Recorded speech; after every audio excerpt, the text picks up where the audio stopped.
Hello மக்களே, good morning. பார்த்தீங்கன்னா நம்ம ஹெல்த்தி லைஃப் ஸ்டைலுக்கு மாதிரி இன்றைக்கி செகண்ட் டே. மார்னிங் எழுந்திரிச்சு ப்ரஷ் பண்ணிவிட்டு ஃபேஸ் வாஷ் பண்ணிவிட்டு யோகா எக்ஸசைஸ் ரெண்டுமே முடிச்சுட்டேன். பாப்பாவுக்கு பால் காய்ச்சிறேன். எனக்கு ஒரு பக்கம் இஞ்சி டீ போடுறேன். மார்னிங் எழுந்திரிச்சோன்னா பாப்பாவுக்கு நாட்டு சக்கரை போட்டு 1 டம்ளர் மில்க்கும், எனக்கு பார்த்தீங்கன்னா 1 டம்ளர் இஞ்சியும் நாட்டு சர்க்கரையும் போட்டு ஒரு டீயும் எடுத்துக்கிட்டேன்.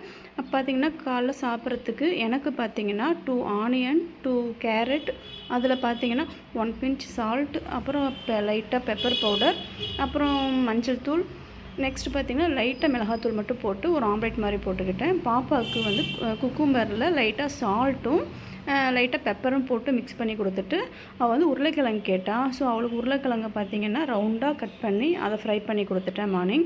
அவங்க அதை சாப்பிட்டாங்க. நான் வந்து மீதி இருந்த பொட்டேட்டோ வந்து சாப்பிடக்கூடாது, ஆயிலி ஃபுட் எல்லாத்தையுமே எடுத்துக்கலாம். நான் ஒரு 2 பீஸ் மட்டும் எடுத்துக்கிட்டேன். மீதியெல்லாம் பாப்பா கொடுத்துட்டேன். எனக்கு பார்த்திங்கன்னா தோசைக்கல்லில் கொஞ்சமாக நெய் போட்டுட்டு நான் மிக்ஸ் பண்ணி வச்ச அந்த ஆனியன், கேரட், பெப்பர் பவுடர், அந்த எக் 2 போட்டிருந்தேன். அது எல்லாமே எடுத்து போட்டு ஒரு ஆம்லேட்டாக போட்டுக்கிட்டேன். மார்னிங் எனக்கு ஜூஸ் பார்த்திங்கன்னா ஒரு 1.5 வெள்ளரிக்காய் போட்டுக்கிட்டேன். ஒரு சின்ன இஞ்சி, கொஞ்சம் சால்ட்டு, லைட்டாக பெப்பர், இதை மட்டும் போட்டு நான் ஒரு ஜூஸ் எடுத்துக்கிட்டேன். இதுதான் எனக்கு மார்னிங் பிரேக்ஃபாஸ்ட்டாக நான் எடுத்துக்கிட்டேன் இன்றைக்கி.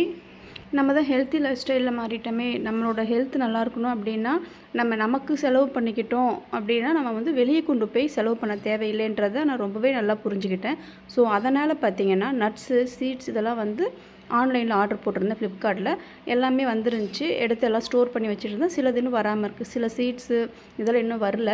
அப்புறம் பார்த்திங்கன்னா நான் நேச்சுரோபதி ட்ரீட்மெண்ட் முடிச்சுட்டு வரும்போதே சொன்னேன் இல்லைங்களா, அந்த மாதிரி சிறுதானியங்கள் வாங்கினேன். அதெல்லாம் எடுத்து ஸ்டோர் பண்ணி வச்சுருந்தேன். இன்றைக்கி டுடே சண்டே ஸ்பெஷல் என்னென்னு பார்த்தீங்கன்னா, அக்கா வீட்டில் தான் லஞ்சு, எறா பிரியாணி, ஃபிஷ் குழம்பு, ஃபிஷ் ஃப்ரை இதெல்லாம் பண்ணியிருந்தாங்க. நான் வெறும் கடமா தொக்கு மட்டும் வச்சு கொடுத்தேன். இன்றைக்கி சிம்பிளாக நைட்டு 2 சப்பாத்தி மட்டும் சாப்பிட்டு டுடே டின்னரை ஃபினிஷ் பண்ணிட்டேன். அப்படியே நம்ம சேனலையும் மறக்காமல் சப்ஸ்கிரைப் பண்ணிக்கோங்க.